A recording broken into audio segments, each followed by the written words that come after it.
afternoon, everyone. My name is Jackie Leiser. I'm a manager with CAQH Core, and I want to thank you all for joining us for our last town hall of the year. We're joined with a few of our staff members who are going to give us some updates on what we've been working on in 2023 and what's to come in 2024. If we take a look at the next slide, I'm just going to run through our agenda. We'll start out with a brief core overview. We'll then dive into what we've done in 2023, including the operating rules that are currently under development and where we are in that process. Looking into 2024, we'll talk a bit about what we've heard from core participants and what their priorities are, and how that helped feed into what our core goals are for 2024.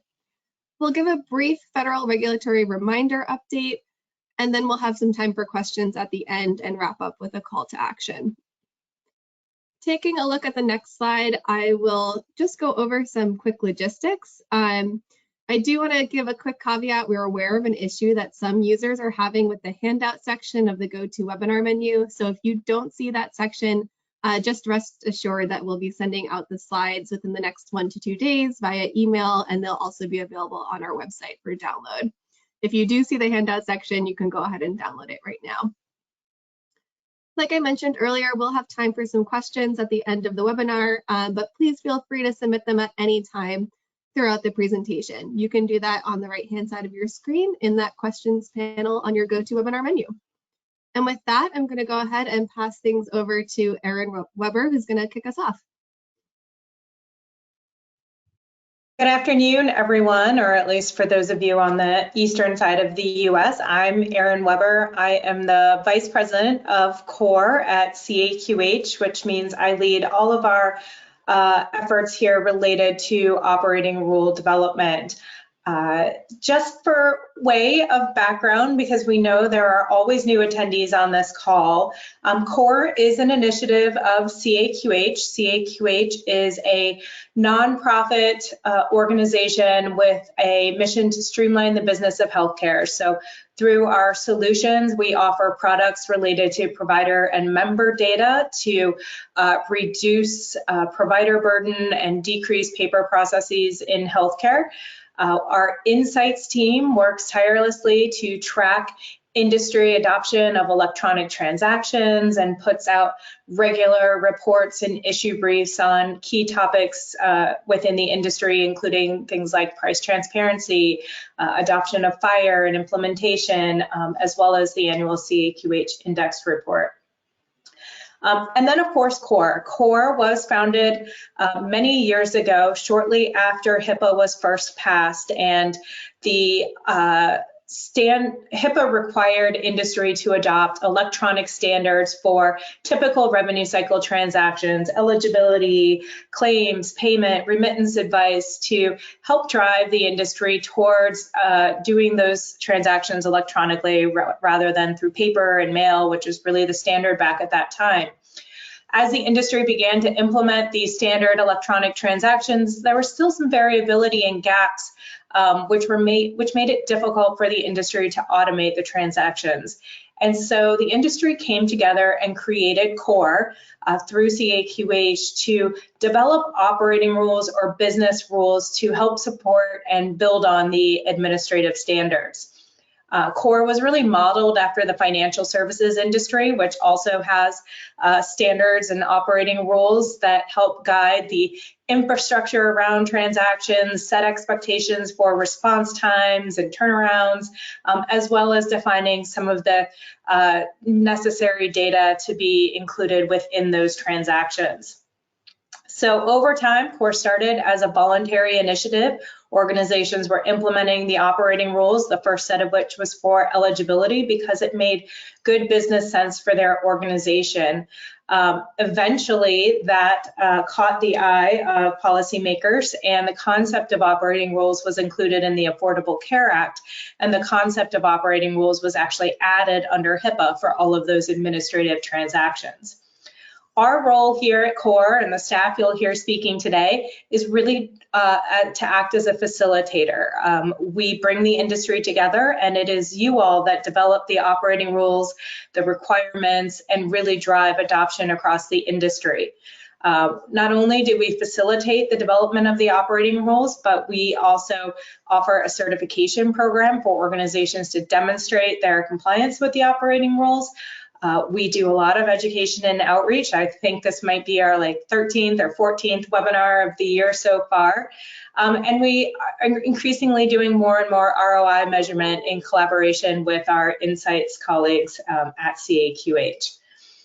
So on the next slide, in 2012, don't hold me to that year, but around that time frame, CORE was designated as the national operating rule authoring entity for all of the HIPAA mandated transactions. And one thing I think that's important to understand is that operating rules really build on standards, and we'll talk about the definition in a minute, but they can be standard and technology agnostic, meaning we don't favor a particular vendor or product. They can be used with any type of system, and they can address an array of standards, not just those HIPAA mandated standards.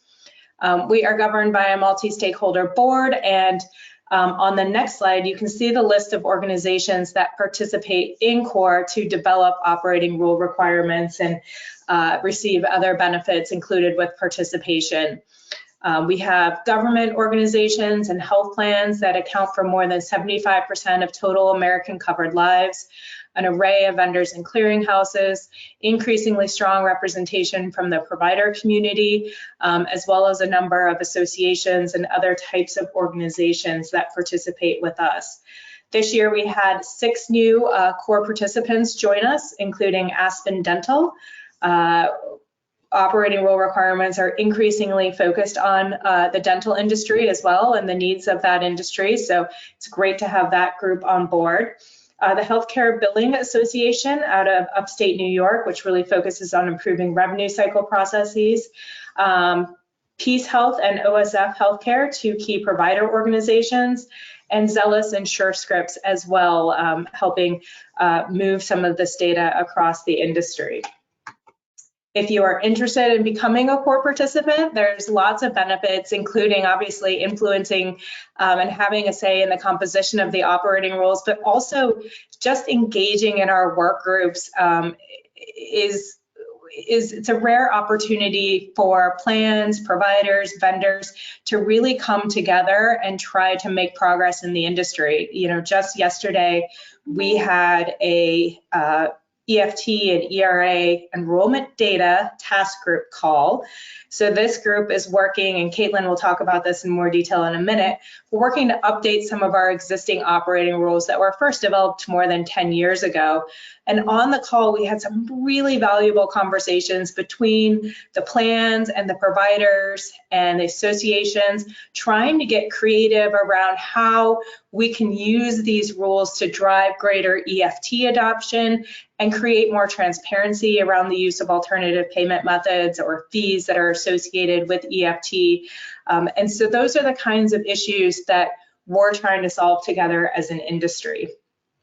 On the next slide, you can really see that the operating rules that CORE now has, we started with eligibility and benefits more than 10 years ago, but now have operating rules that really span the entire healthcare revenue cycle, from the time the patient encounter is scheduled to payment and claim adjudication, and also rules around management of health plan membership, so enrollment and premium payment transactions that might go between an employer or a broker and a health plan. We continue to update and develop new operating rules over time related to other, newer topics, like how do you think about value-based care and what data is needed within this workflow. The definition of operating rules is at the top of the screen, and I think it's really important to reiterate this. Operating rules are defined in the ACA as the necessary business rules and guidelines for the electronic exchange of information, not defined by a standard or its implementation specifications. And that's important because operating rules don't conflict with what's in a standard. They can't duplicate what is a standard. but they can build on or add to the requirements or gaps that may be found within a standard. So they're really complementary to each other. I would say that our work groups tend to include a lot of folks with more business, policy, implementation experience. And so that lens really brings that business perspective to the technical requirements that are included within a standard. So it's a really complementary process. On the next slide, just a little bit of highlights around our core certification program. We have awarded more than 400 certifications to date. Any organization that exchanges the transactions addressed by the operating rules can become core certified. We offer 8 core certifications right now, 1 for each set of operating rules that we have. One of the things I would encourage also that we see in the market quite a bit is plans and providers requiring or seeking out vendors who are core certified, because that gives you the assurance that your vendor system is operating in conformance with the operating rules, whether it's the ones that are federally mandated under HIPAA or the voluntary operating rules, knowing that these have been developed by industry stakeholders so that there will be an ROI to adoption. On the next slide, just highlighting, we do have quite a few organizations that are core certified, and this is currently the list. All of these organizations have to go through a recertification process every 3 years. And so that is to assure that they are in compliance and conformance with updates to the operating rules, or, there's, as we all know, there's a lot of mergers and acquisitions and system updates that are occurring in our marketplace. And so the recertification process ensures that these systems are continuously in conformance with the latest set of operating rule requirements. This year we have seen a number of certifications. We have, I think, 5 or 6, probably more by the end of the year, new organizations that have become core certified, including Nant Health, You, Palmetto GBA, Healthcare Fiscal Management Inc., and P-Verify. And recently we've awarded a number of recertifications. Those include to Cigna, MVP Healthcare, Prime West, State of Alaska, North Dakota Medicaid. And again, we have quite a few more that come through right at the end of the year, because typically organizations plan to do their recertification or initial certification during a calendar year. Let's go ahead and move to the next slide. All right, I think now I'm going to turn it over to Bob Bowman, our Principal of Interoperability and Standards at CAQH, to give you an update on our latest rule development efforts. I think one thing I want to say before I hand it over to Bob is that we're in this really interesting part of our rule development process where draft requirements are being reviewed and vetted through multiple stages in our rule development process. So you'll notice that this quarter's town hall is only 45 minutes. And that's partly because we try not to repeat too much of what we say from one call to the other. And we've done a lot of review on where we're focused on our latest set of operating rules already. And right now we're in that refinement period, which Bob will talk about a little bit more, of making sure that the requirements are really tight and clear and going to be adding value as they're implemented. So Bob, I'll turn it over to you. Great, thanks, Erin. Yeah, Caitlin and I are really excited to share with you all of the work that our core participating organizations have done this year. And on the next slide, you'll see that we have had a number of initiatives that not only have we kicked off, we've identified the opportunities, but we're in progress, as Erin just mentioned, in developing detailed rule requirements. And this includes both for healthcare claims, data content, value-based payment, and the EFT ERA enrollment data sets. So those are going through that iterative process of review. So our participating organizations, our subject matter experts, they're working diligently and really hard. So thank you for your time and efforts in that process. We really appreciate all of the work.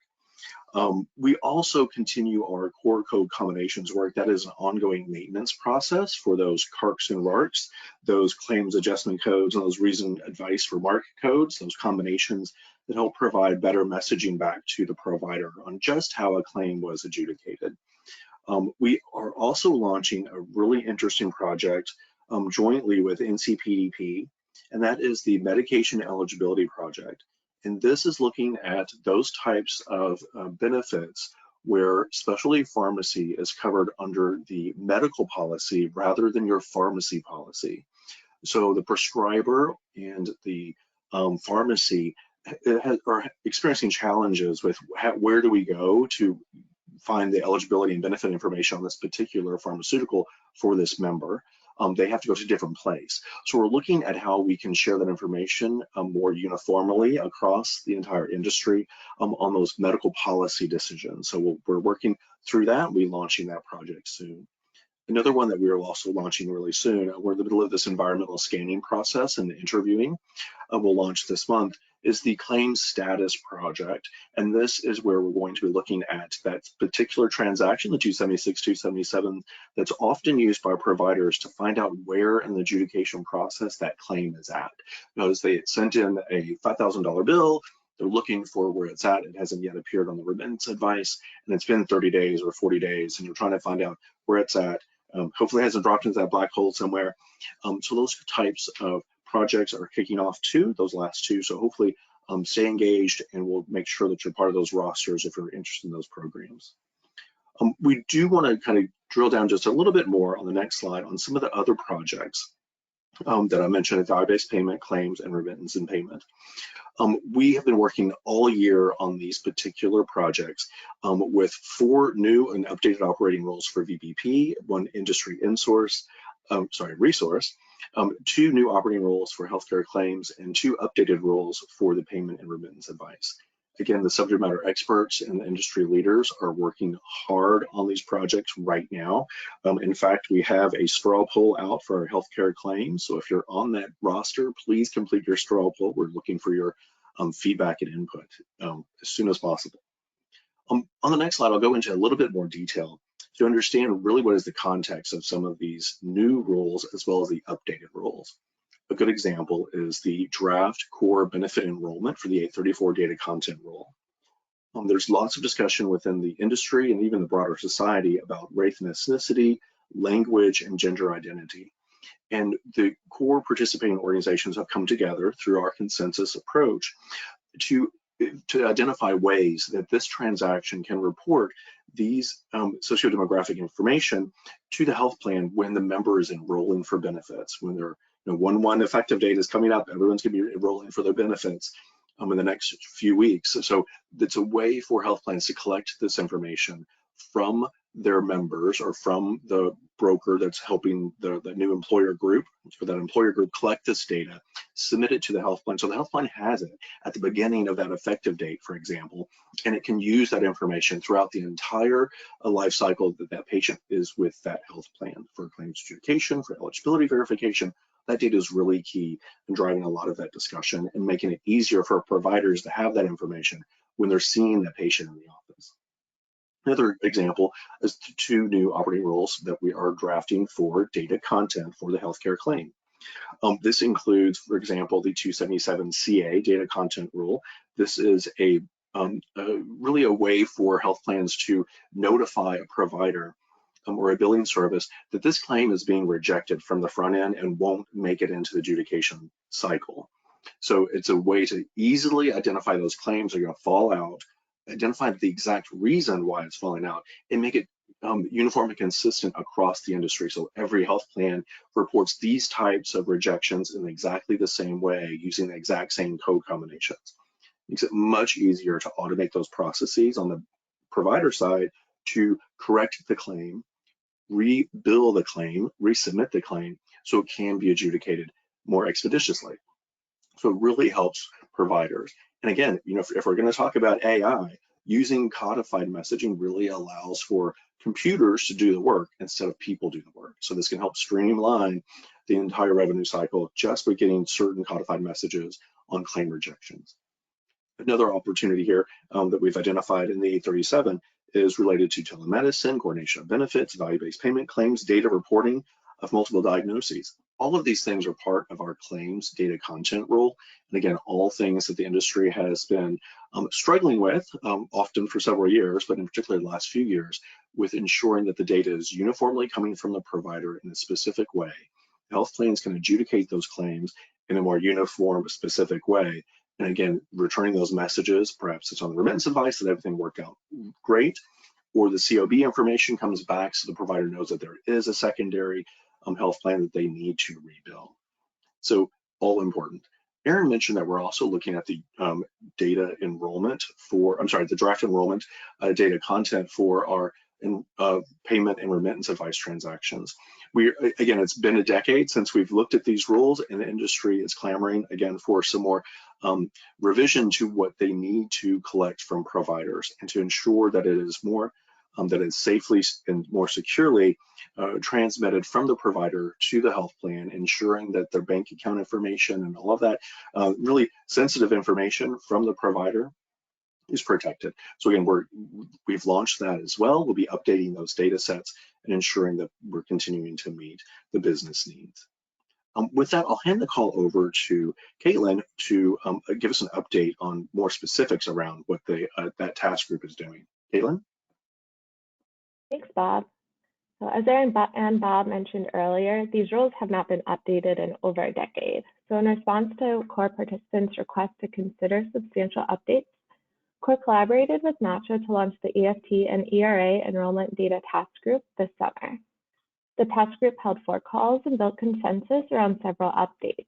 And these updates are currently being finalized, which include updating the data elements in their groups within the data sets, externalizing the data sets to facilitate streamlined updates to them in the future, improving fraud detection by adding process-oriented measures and language that aligns with NACHA's operating rules, providing language to support bulk enrollment, creating new requirements for confirmation of receipt and completed processing of any enrollment, disenrollment, or update to EFTs and ERAs, as well as appropriate timeframes for these acknowledgements, and new requirements to disclose applicable EFT fees.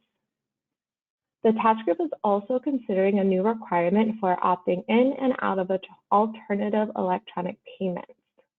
The task group is finalizing these updates and will pass the draft rules to the review work group later this month.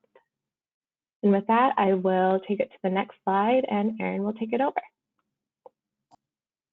Great, thanks, Caitlin. If anything you've heard Bob or Caitlin review is of interest to you or your organization, I would strongly encourage you to reach out to us. It's not too late to have a voice in the development of these requirements and join the rule development process, whether now or for the next set of rules in the future. And that's what I'm going to talk a little bit about now. So each year, CORE conducts an annual participant survey. It typically falls in August, which is probably the worst time of year to conduct a survey, but it really informs our CORE board's goal setting efforts for the upcoming year, and that effort takes place in September. So we were very fortunate. On the next slide, you can see, to get 75 responses to the survey this year. Each year, the response rate continues to increase. I think this is the 4th year we did this survey.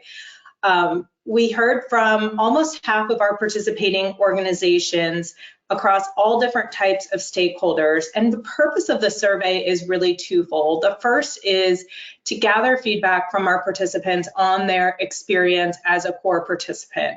Where do they find the most value? Where would they like to see us expand our offerings or refocus our offerings? And then second, help prioritize where we focus operating rule development in the future. So understanding the pain points and the opportunities for operating rules. So I'm just going to share a couple slides and a little bit of findings from this survey to give you a sense of where our participants, which are very reflective of broader industry trends, see the greatest opportunity for operating rules to have an influence. So on the next slide, we asked participants, gave them a multiple choice of where they supported future operating rule development. And these findings were pretty consistent with past years. The top one is thinking about operating rule opportunities for emerging standards.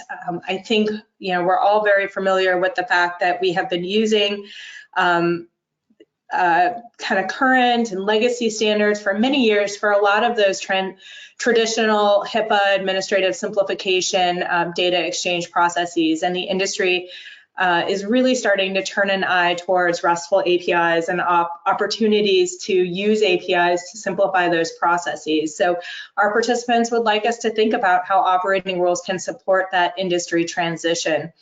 And also guide that interaction between standards. You can't just flip a switch and move everyone to a new standard overnight. So how can operating rules help prepare the industry to take that next step?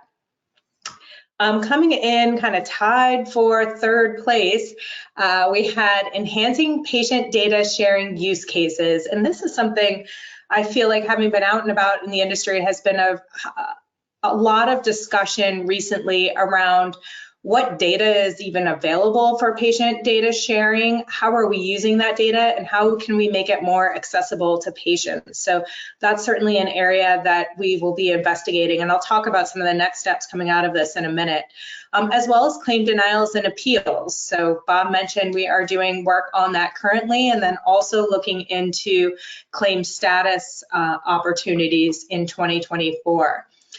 And then not too far behind in the kind of the 30% category are also thinking about code combinations. So those denial and remittance codes that CORE continues to maintain combinations for using the 835 for new use cases. So we have the requirements coming out of the No Surprises Act for advanced explanation of benefits, good faith estimates. There are new needs for value-based payments. And so all of that is coming out in this survey as well. And finally, value-based payments came in with 18% support. My personal opinion is that this is probably a little bit lower than where it needs to be. When we talk to our board members, they talk a lot about how implementing data exchange for value-based payments is in a similar place to where we were 20 years ago with the EDI transactions. Everyone's doing it slightly differently. There's slightly different expectations, and we really need some increased uniformity to drive the industry forward and create greater interoperability. I think one of the challenges, certainly as we've developed our initial value-based payment operating rules for patient attribution data exchange, as well as the work that Bob mentioned that's underway right now for sociodemographic data collection, is that we have great contacts at our participating organizations, but they tend to be the people that sit in that more traditional revenue cycle, payment and billing processes space. And so we're really focused on making a concerted effort, and that's probably who's responding to this survey also. So we're trying to make a concerted effort to identify new contacts at our participating organizations that are really focused in this value-based payment space as well. The next slide highlights a couple of comments. One of the questions we asked was, what are some of the issues your organization faces that requires health plan and providers and vendors to collaborate together to solve? So something that you as an individual organization cannot uniquely solve. One of the things that came up was the speed of technology development conflicting with the slow pace of regulations and competing regulations. And I think, we all know, we saw regulations come out at the end of last year, proposed rules around attachments and prior authorization. And I think some of that is tied in here. The industry still is awaiting guidance, and Bob's going to talk about some of the policy status of these policy items in a second. But I think the industry really is kind of paralyzed without additional guidance to addressing some of these problems. We are seeing claim denial rates increase over time as well. So thinking about how operating rules can help with that. And then interoperability between providers serving the same patients and the sharing of electronic medical records, which we know is also being worked on across our industry. The next question is an interesting one, and this came at a suggestion of one of our participating organizations on the next slide. We've asked for a couple years now, if resource constraints, federal mandates, all of those things were a non-issue for your organization, what would you prioritize investment and implementation in first? And consistent with the past couple years, prior authorization really touches on many of those topics here that are coming up to the top. Fire solutions for prior authorization. I think everyone's awaiting potentially a final rule or an updated proposed rule around electronic prior authorization and trying to implement fire standards to make that process easier.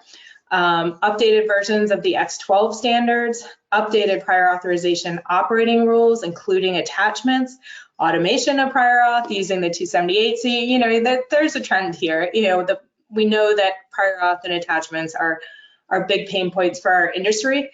And I guess it's probably a good thing that that is also aligned with where the regulatory trends are as well, meaning that maybe together as an industry with regulatory guidance, we can move these issues forward.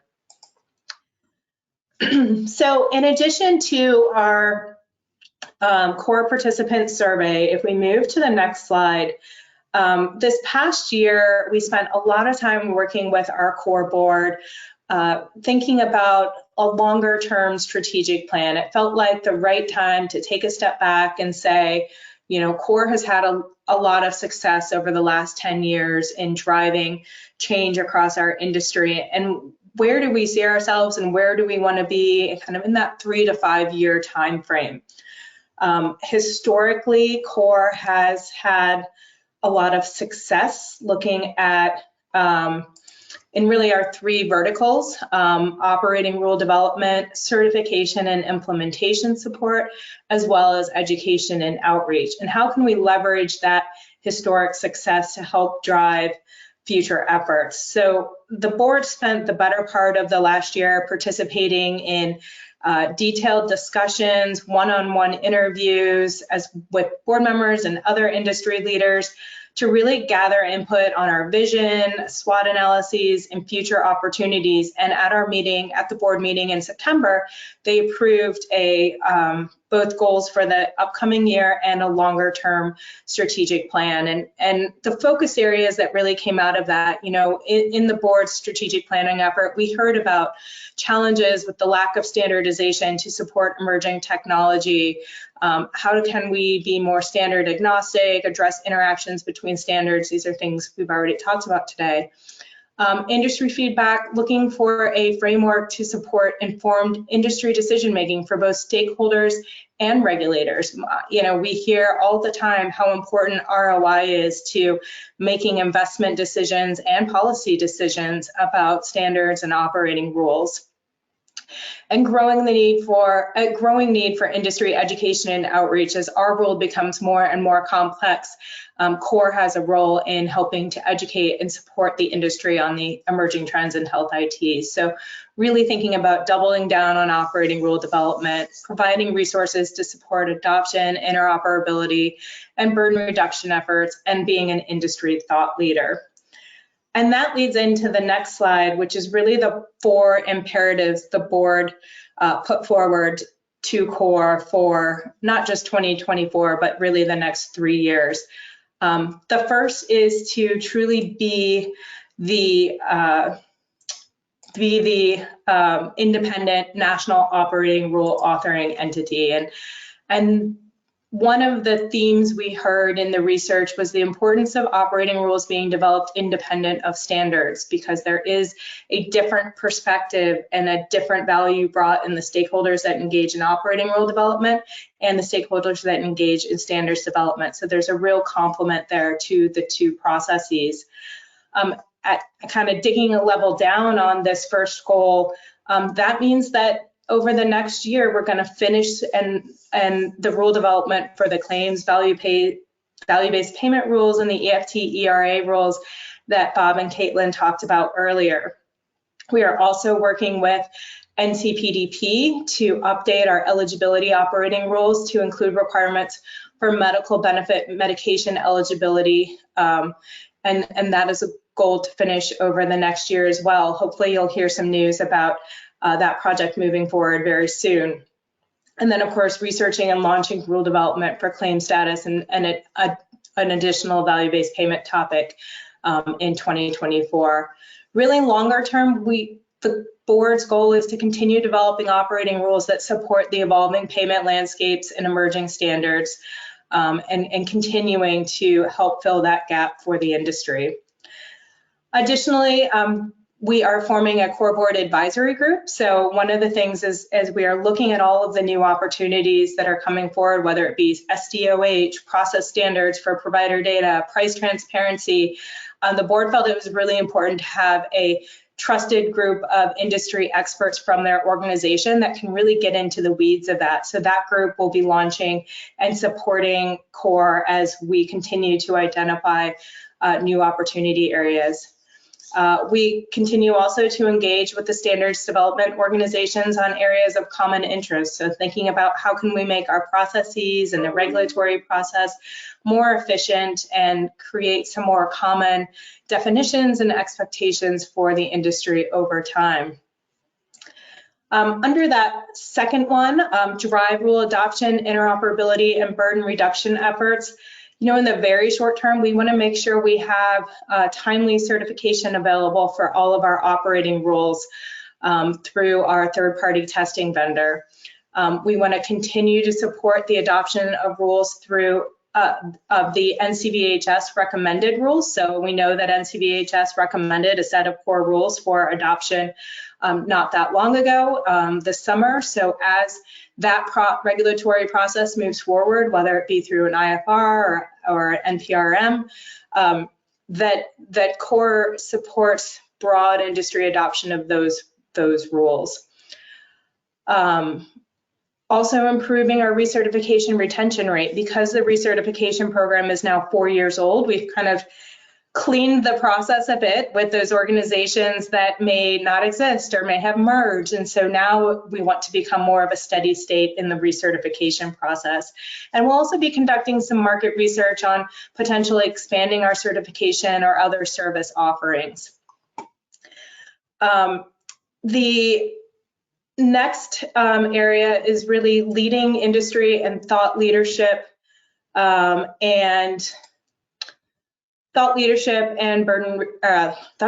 education. So using our education program, expanding the scope of that to really help address some of those topical areas that came up in the survey: value-based payments, price transparency, RESTful APIs, and really ensure CORE is viewed as a must-have voice and perspective throughout the interoperability standards and regulatory world. I know we're getting close on time, so I'm going to jump to the next one.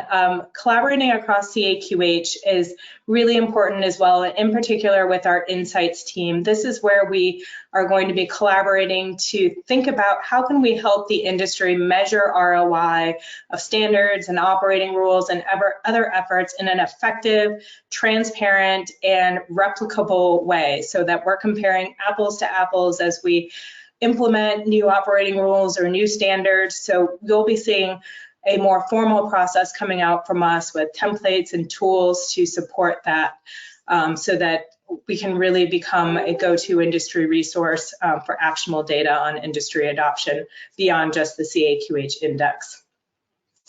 So with that, I will turn it back over to Bob to talk a little bit, touch on a couple policy things that are kind of on the horizon, and kind of wrap us up. Great, thanks, Erin.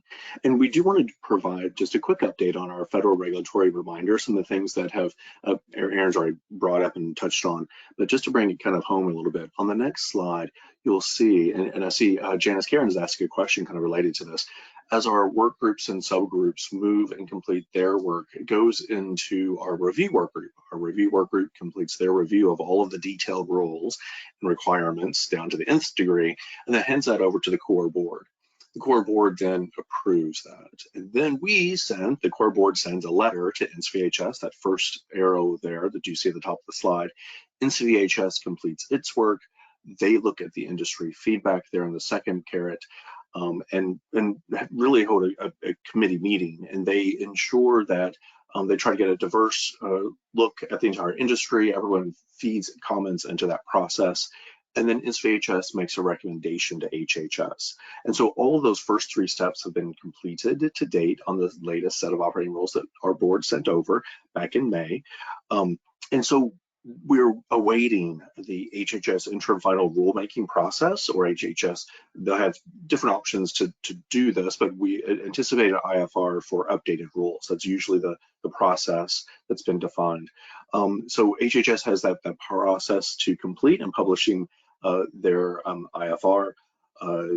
When they do, the industry will have 25 months to implement, about 2 years to get that through your own kind of system remediation and system procurement processes, whatever that might entail with this set of operating rules.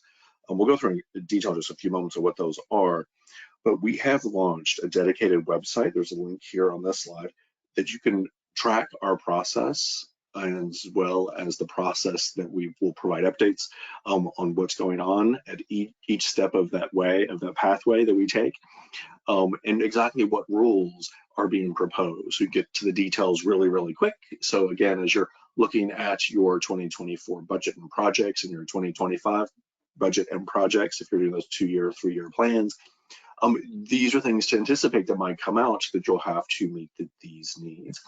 And some of those particular requirements you'll find on the next slide, on slide 25. And those ensure, again, we're looking at specific things related to eligibility. So the 270-271 transaction, if you're looking at member benefits and how those are acclimated together into your own systems and backends and your vendors and your clearinghouses and all of those systems, you're going to be required to return information about this particular CPT code I'm sorry, I can't think of the term, requires for prior authorization. So does this require prior authorization? So the provider has that information immediately. Also detailed information about the benefit structure and patient financials, telemedicine, telehealth coverage. Are they different because one pays at a different rate, or do you have a different copay or a different deductible for one type versus the other? So those variances in coverage details are going to be important for the 270-271 transaction. We also have a new rule for the patient attribution for this transaction as well. So the health plans would have to inform the provider that this patient is part of a value-based contract and they're attributed to that provider. So again, ensuring the provider has the data that they need as they complete the next step in the revenue cycle process, or as they are administering healthcare for that patient. We've also updated all of our infrastructure rules for the HIPAA-mandated operating rules for the 270-271, the claim status, and the payment and remittance device transactions. And lastly, we have updated our connectivity rule. This has updates to our certification authentication protocols. We facilitate, allows you to use whatever version of a standard you might be using. Like with our companion guides, you can use a 5010 version or 6020 version or 8020 version. Again, trading partners can decide which versions they would like to use. Expanding support for REST APIs applicable to FHIR transactions. Again, the connectivity that we have set for REST is that envelope that these types of interactions and standards can be part of and be exchanged with. So again, lots of information all on our website. You can get all of the details from these hyperlinks or from our website. Looking at what's next and what we've accomplished so far, the policy roadmap on the next slide. Not only have we been busy writing operating rules for all of the initiatives this year and working with the industry to anticipate a potential IFR from HHS on the updated rules from last year, we're also looking to see where the industry is at, where it is going, and how particular parts of either a regulatory process takes place, or are there other things within the industry that we need to be aware of, either from HHS or ONC. So we have an entire action plan that we develop and maintain, and again, we will be periodically updating the industry on where we're at on any one of these topics, but know that we are working diligently, both the core participating organizations as well as core staff, in doing the assessments, the analytics, and then writing those comment letters if necessary, and sharing those both with our core participating organizations as well as with the industry that monitors these things. So I know we wanted to have a few minutes, I think, for questions, so I'll go ahead and hand the call over to Jackie to moderate some of our questions.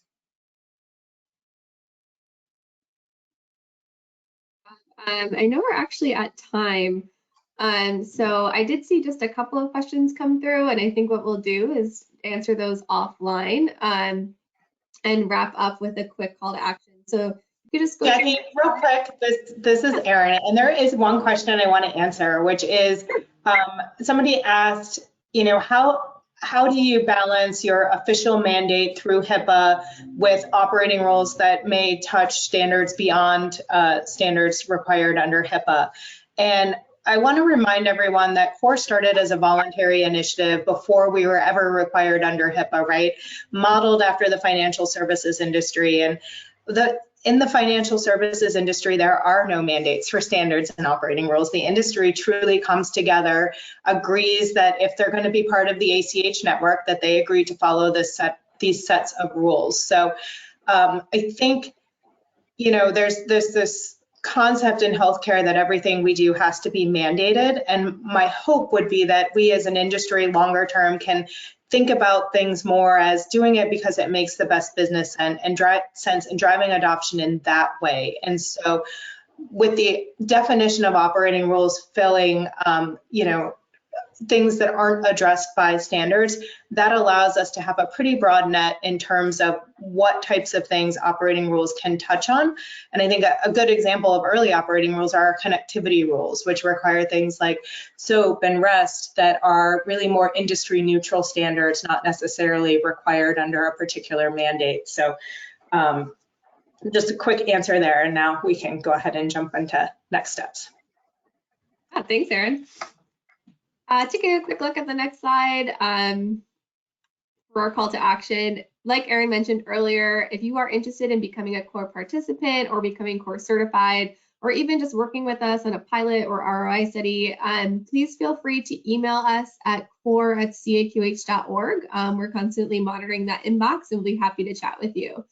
And I'll just leave you all with our upcoming events for the rest of the year. So looking at the next slide, we do have a webinar on November 30th and another one on December 7th. So we'll continue the X12 series. We'll also do an operating role overview and have one of our board members join us to talk about the provider perspective. And we'll also be at WEDI next week, just talking on a panel and giving some updates on the work that we've done. So if you're there, say hi, and we hope to see you. I know we're a couple minutes over, so we're going to go ahead and wrap up. And thank you all for joining us this afternoon.